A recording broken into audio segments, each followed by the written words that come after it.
Hey everyone, Tim with Collect Jurassic here with a very exciting news update after taking a little bit of break from the channel, but I'm back with a bang. We're talking about Jurassic World Dino Trackers, Mattel's new toy line for Jurassic World in 2023. We're already getting our first official looks at some of those toys, as well as some sneak peeks from Mattel that happened at San Diego Comic-Con. So I'll be covering all that and more in today's video. A lot of toys to collect, even with no movie next year. So let's go ahead and dive right in to this first taste of Dino Trackers. First figure we're looking at is, I hope I'm saying this right, Eocarcharia or Eocarcharia. I don't know. I'm not sure. Feel free to correct me in the comments. But this one looks great, and it is part of this new assortment called Wild Roars. Very much like Roar Strikers or Roarivores, electronic feature set, medium-sized figure. And this carnivore looks very cool, very unique, something different we haven't gotten in the line with this tons of feathers, really interesting coloration. And I love like the detail on the face. You can see like it has like this dark red eye with this stripe running through it, which is really, really cool. Looks like a unique silhouette figure to add to the line. You can see some of the functionality here. When you twist the tail, the head twists back and forth. So that's kind of a new action. Also some sort of switch on the back too. But the main thing I wanted to call out here is the packaging does kind of lean into some sort of environmental factor. We have a little mountain icon with some, the background of the package itself has like a different landscape on it. And if we go and look at another Wild Roar figure, which is Kronosaurus, has a totally different packaging icon. It has like almost like a ocean sort of beach vibe and a totally different background with a little oil rig back there. So this Dino Trackers line is definitely leaning into that kind of worldwide different environment, different landscape sort of idea, with dinosaurs ruling the world after Jurassic World Dominion, roaming the world. I shouldn't say they're ruling it, right? They're just kind of moving around. But let's talk about Kronosaurus. I love this species. Actually been a favorite of mine since I was a kid.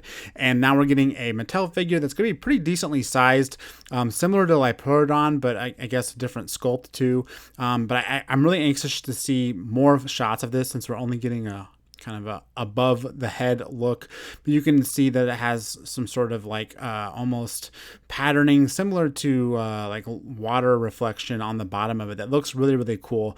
But yeah, I'm really interested to see how different this one is than Diplodocus. I'm hoping it's an all new sculpt, right? It would make sense. It does have a different functionality with the little switch on the top of the figure, and I'm guessing the fins move, or maybe the jaw snaps. We'll have to wait and see. We also have Diabloceratops, which is an all-new figure. Again, you can see it does have the switch on the back. I don't know how I feel about these big switches. We already have the DNA tag back there, you can see above the leg, so that's not going anywhere. But they also added sort of another like piece up there, which on some of these figures it looks really obvious. But Diabloceratops as a whole looks cool. I love like the dark red color, definitely leaning into the Diablo part of the name. You can see too up there the action feature moves the head around, which looks cool, how it can actually rotate versus just go up and down. So something a little different for Dino Trackers. And we also see the little cactus symbol. So there's obviously a desert biome kind of theme within Dino Trackers. Even the background here shows kind of sand dunes and all that. So really cool stuff that they're kind of exploring with these environmental factors. And I love that the packaging is changing it up too. I think that'll help on the shelf, make the toys look a little bit varied with different packaging types. We'll go ahead and jump over to the last Wild Roar figure we're going to be looking at today. Another one, I hope I'm saying right, Driptasaurus. I have heard of this one too, so there's that. But another mid-level carnivore. I love the splash of blue on the snout with these darker colors. Pretty fun. Otherwise not too remarkable looking of a carnivore, right? We have plenty of carnivores with little spikes and ridges on the top of their heads, but Driptasaurus is definitely a larger one, if that, and it looks like it's got a jungle kind of icon with it versus mountains or oceans or deserts. This one's actually jungle, so I'm guessing every wave will maybe have one of each, but even here you can see the background is like a jungly background. But again, I love the color of this one. I think that's what kind of makes him jump off to me, is that splash of blue, or is it purple? I'm not 100% sure. Sorry about that. That little splash of vibrant color on the snout. really makes this one pop a little bit more from its darker colors.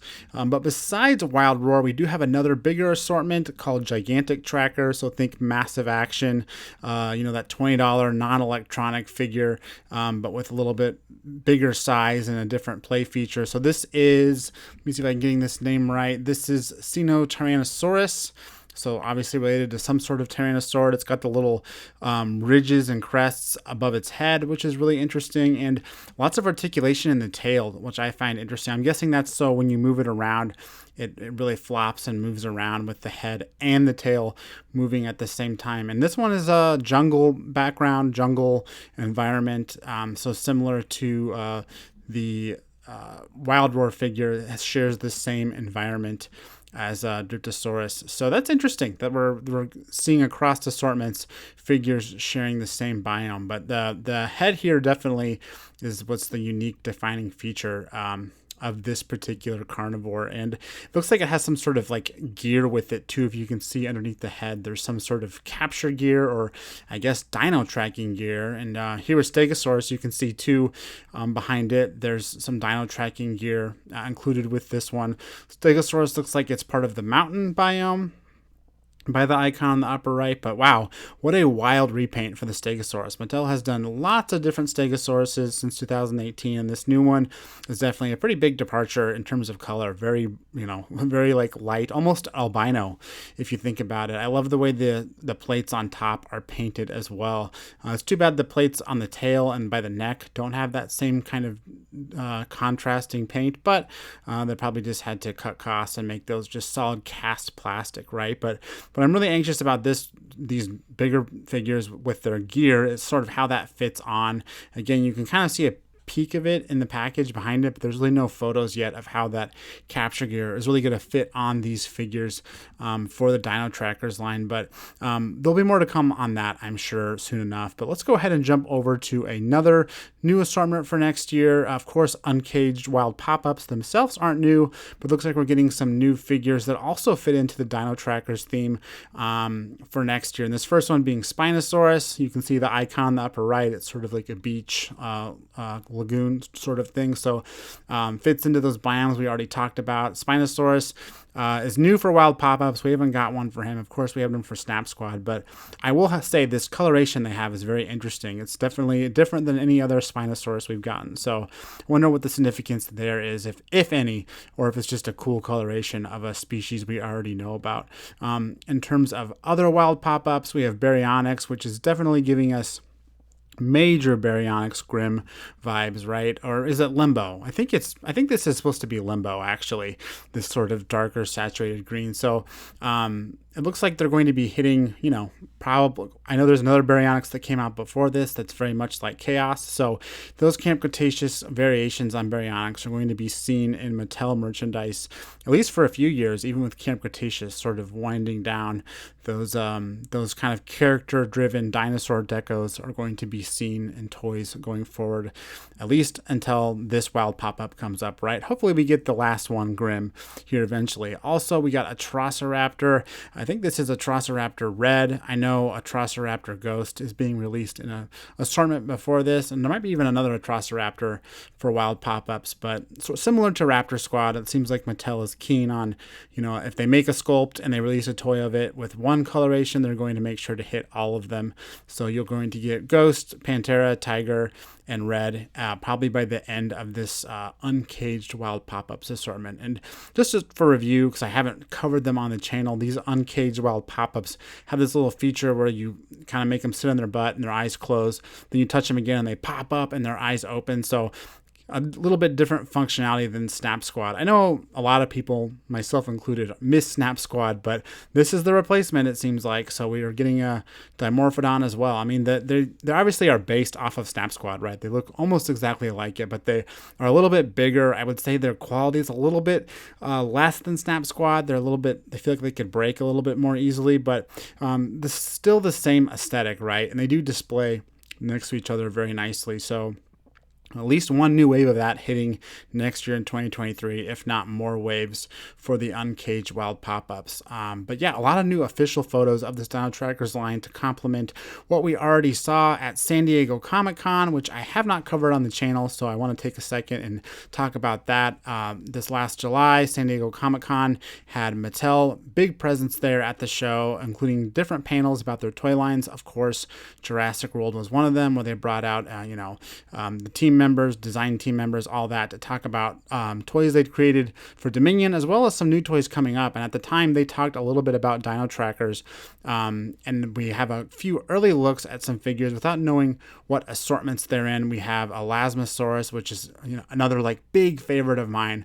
I love Mattel's Plesiosaurus, but this Elasmosaurus looks much bigger, which, Plesiosaurus was sized correctly, but Elasmosaurus is a bigger species anyway. So very excited about this figure. I'm guessing it's a gigantic tracker, which makes me even more excited because it's going to be a nice big toy of an underwater Plesiosaur. So this one's on the way. You can see a little water icon up there too. So just like the figures we already looked at, bleeding into those biomes.